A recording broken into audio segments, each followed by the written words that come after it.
Okay, this is a section pretty much on race. So Don Lemon's going to start asking some questions, and for a change, he asked some decent questions. All right, thank you very much, Anderson. As a black man in America, if I were born today, I'd have a 1 in 3 chance of ending up in prison in my life. Secretary Clinton, on the campaign trail, you are calling for an end to the era of mass incarceration. But a lot of folks in the black community blame the 1994 crime bill, a bill you supported, for locking up a generation of black men. Given what's happened since 1994, why should black people trust you to get it right this time? Well, Don, let me say this. Senator Sanders voted for that bill. We both supported it. And I think it's fair to say we did, because back then there was an outcry over the rising crime rate. And people from all communities were asking that action be taken. Now, my husband said at the NAACP last summer that it solved some problems, but it created other problems, and I agree. And one of those problems was, unfortunately, a move to expand the reasons why people would be incarcerated, not just at the federal level, which was what this bill was about, but in states and localities as well. And that's why the very first speech that I gave in this campaign was about criminal justice reform and ending the era of mass incarceration. Because I believe absolutely that too many families were broken up, too many communities were adversely affected. So we've got to do a bunch of things. On the criminal justice side, look, we've got to have better policing. That means body cameras, that means ending profiling, that means doing everything we can to make sure there's respect between the community and the police. And when it comes to incarceration, that means we have to limit mandatory minimums. We have to end disparities in treatment. The question, though, Secretary Clinton, is why should black people trust you this time to get it right? That's the question. Well, Senator Sanders voted for it as well. Are you going to ask him the same question? Probably. Do you think your husband has said that this bill was a mistake? Do you think it was a mistake? I just said that. He said at the NAACP that there were some aspects of it that worked well. The violence against women provisions have worked well, for example. But other aspects of it were a mistake, and I agree. That's why I'm focused and have a very comprehensive approach toward fixing the criminal justice system, going after systemic racism that stalks the criminal justice system, ending private prisons, ending the incarceration of low-level offenders, and I am committed to doing that. And Senator Sanders, now, what pissed me off about her answer was, well, he did it too. That's bullshit. They're asking you the question. He did it too is not an excuse, and it shouldn't have actually been brought up. Excuse me. So as far as I'm concerned, you know, yes, he did vote for it, but she was the one that was pushing the damn bill. And yeah, there were a lot of reasons why that bill got pushed, because there was a huge epidemic of crime. But various people took the opportunity to target the African American and Latino communities to actually go after them. And you should have been able to see the handwriting on the wall, given the fact that the war on drugs was being waged primarily in the minority communities. So now here's Bernie Sanders with his response. I want to ask you this.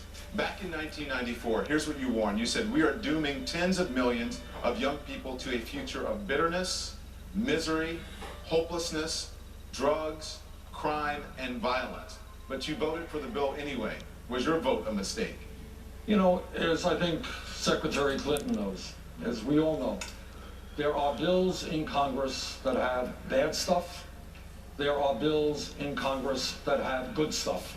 Good stuff and bad stuff in the same bill. Now, if I had voted against that bill, Secretary Clinton would be here tonight and she'd say, Bernie Sanders voted against the ban on assault weapons. Bernie Sanders voted against the Violence Against Women Act. Those were provisions in the bill, as the Secretary just indicated.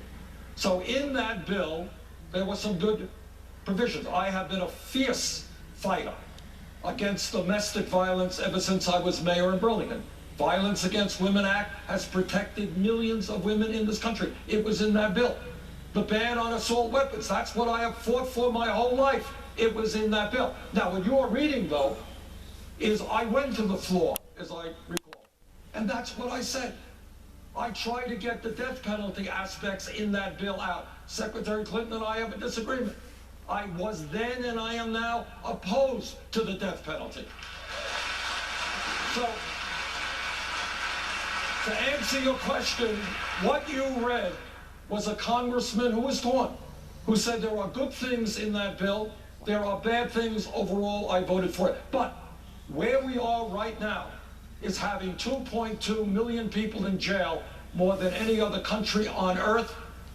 This is a campaign promise. At the end of my first term, we will not have more people in jail than any other country. Thank you, We will resolve thank you that. very much. I want to. All right, he gets an A- for his answer, and she gets a C, because at least when that bill was going down, as he stated, he got on the floor of the House of Representatives and railed against that section of the bill, indicating exactly what was going to happen. David McGee, he works for a foundation, and he is a youth development program director there, in charge of the youth development program. He says he's undecided, but his question is for Senator Sanders. David? We live in a very diverse nation. Opportunities to lead, however, to be frank, are often at the feet of older, Caucasian men and women. You're not talking about me, are you?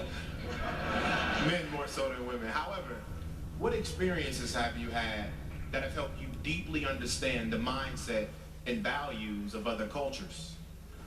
Well, I think the best answer, I don't know that I can give you a definitive answer here, but I'll give you this answer. When I was a young man at the University of Chicago, I worked with fellow black and white students trying to desegregate University of Chicago owned housing.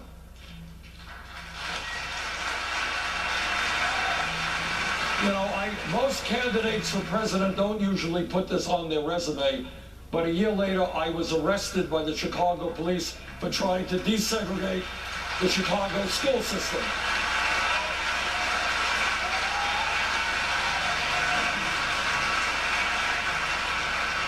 In 1963, and a very important day for me, I went to the March on Washington led by Dr. King for jobs and freedom. And Dr. King has been an important inspiration for me. In this campaign, if you go to BernieSanders.com and read our position on criminal justice, it is, I believe, the strongest position of any candidate. And what it says, among many other things, when 51% of African American kids today are unemployed or underemployed, you know what we're going to do? We're going to provide education and jobs for those kids, not jails and incarceration.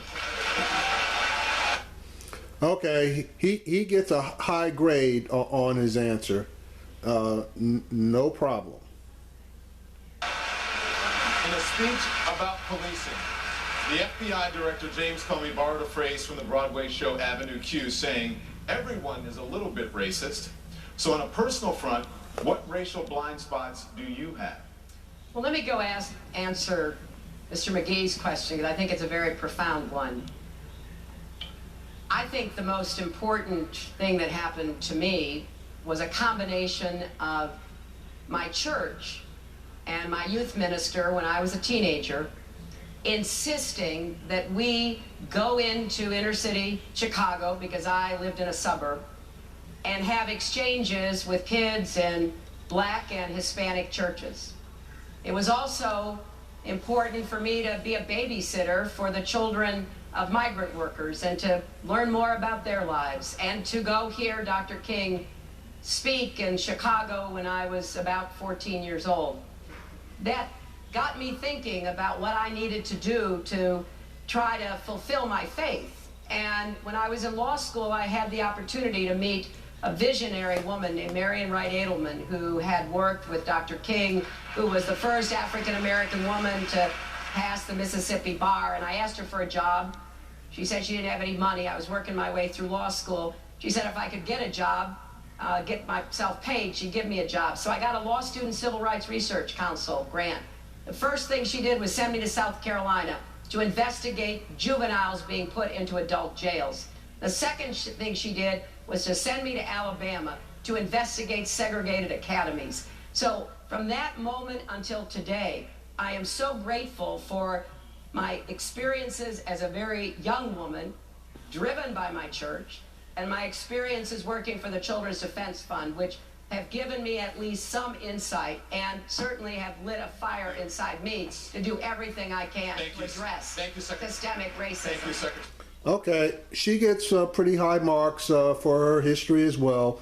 What I don't understand is how was she a Republican and a Goldwater girl since Goldwater was a starch segregationalist? Secretary Clinton, I want to ask both of you this question over again. I appreciate. Oh, I'm sorry, go ahead. No. I appreciate you responding to David McGee's question, but I want to ask you this, both of you, again. In a speech about policing, the FBI Director James Comey borrowed a phrase from the Broadway show Avenue Q, saying, "Everyone is a little bit racist." So on a personal front, what racial blind spots do you have? Secretary, you first. Well, John, if I could, I think being a white person in the United States of America, I know that I've never had the experience that so many of the people in this audience have had. And I think it's incumbent upon me, and what I've been trying to talk about during this campaign, is to urge white people to think about what it is like to have the talk with your kids, scared that your sons or daughters even could get in trouble for no good reason whatsoever, like Sandra Bland, and end up dead in a jail in Texas. And I have spent a lot of time with the mothers of African-American children who have lost them, Trayvon Martin's mother. And I've gotten to know them, I've listened to them, and it has been incredibly humbling because I can't pretend to have the experience that you have had and others have had. But I will do everything that I possibly can to not only do the best to understand and to empathize, but to tear down the barriers of systemic racism that are in the criminal justice system, in the employment system, in the education and healthcare system. That is what I will try to do, to deal with what I know is the racism that still stalks our country. Senators. All right. So now, I hate to say this, but she being a woman has the ability, excuse me, to show more empathy because she's able to connect with other women and dealing with children, while guys aren't as empathetic as women are, so they have a harder time. Now, Bernie is really going to struggle with his answer here, and honestly, he really shouldn't have said exactly what he said and in the way he said it. Now, I will attribute that to the fact that he grew up in a completely different era. So but he has issues in connecting with the black community of today. So let's hear Bernie's response to this, and then I'll try to break it down a little further if possible. On a personal front, what racial blind spots do you have? Well, let me just very briefly tell you a story. Well, when I was in one of my first years in Congress, I went to a meeting downtown in Washington, D.C., and I went there with another congressman, an African-American congressman. And then we kind of separated during the meeting, and then I saw him out later on, and he was sitting there waiting, and I said, well, let's go out and I'm going to get a cab. How come you didn't go out and get a cab? He says, no, I don't get cabs in Washington, D.C. This is about 20 years ago. Because he was humiliated by the fact that cab drivers would go past him because he was black. I couldn't believe, you just sit there and you say, this man did not take a cab 20 years ago in Washington, D.C. Tell you another story. I was with some young people active in the Black Lives Matter movement. Young lady comes up to me and she says, you don't understand what police do in certain black communities. You don't understand the degree to which we are terrorized. And I'm not just talking about the horrible shootings that we have seen, which have got to end, and we've got to hold police officers accountable. I'm just talking about everyday activities where police officers are bullying people. So to answer your question, I would say, and I think it's similar to what the secretary said, when you're white, you don't know what it's like to be living in a ghetto. You don't know what it's like to be poor. You don't know what it's like to be hassled when you walk down the street. Now, he was fine until he got to that section because he shouldn't have used the word ghetto. That's number one. But number two, and more importantly, there are more poor white people in this country than poor black people. So white people do, in fact, know what it's like to be poor. So he blew up on that one. Or you get dragged out of a car. And I believe that as a nation in the year 2016, we must be firm in making it clear. We will end institutional racism and reform a broken criminal justice system. Thank you, Senator Sanders. Senator Sanders, Now, to be honest with you, neither one of them really answered the question about, because the question really is, everybody is a little racist. If you believe that statement, where are you a little racist and what are you doing about it? That really was the question, and neither one of them actually did answer. The poll found that 64% of Americans felt like race relations got worse over the last decade. You said race relations would absolutely be better under Sanders' presidency. So how would you be more effective in tackling racial issues than President Barack Obama? It's not a question of being better than President Obama. It is a question of building on the work that President Obama has done, the very important work. You said absolutely, though, in an answer. No, well, he has given us a good basis and foundation. We got to do better than that. Of course we should.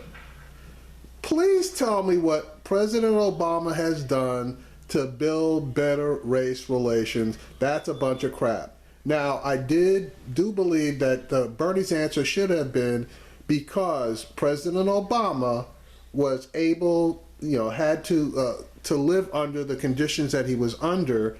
But me being white, I can address those positions without having the baggage of appearing that, I'm just a black person that, trying to front for other black people. But, that's my response. But here's what I would do. I would make sure that the Department of Justice investigated every killing of a citizen of this country when they are under apprehension from a police officer or when they are killed in police custody. I would end the militarization of local police departments. I would develop model programs to make police departments look like the communities that they serve. I would end minimal sentencing and give judges more discretion. I would recognize that substance abuse and drug addiction is a health issue, not a criminal issue.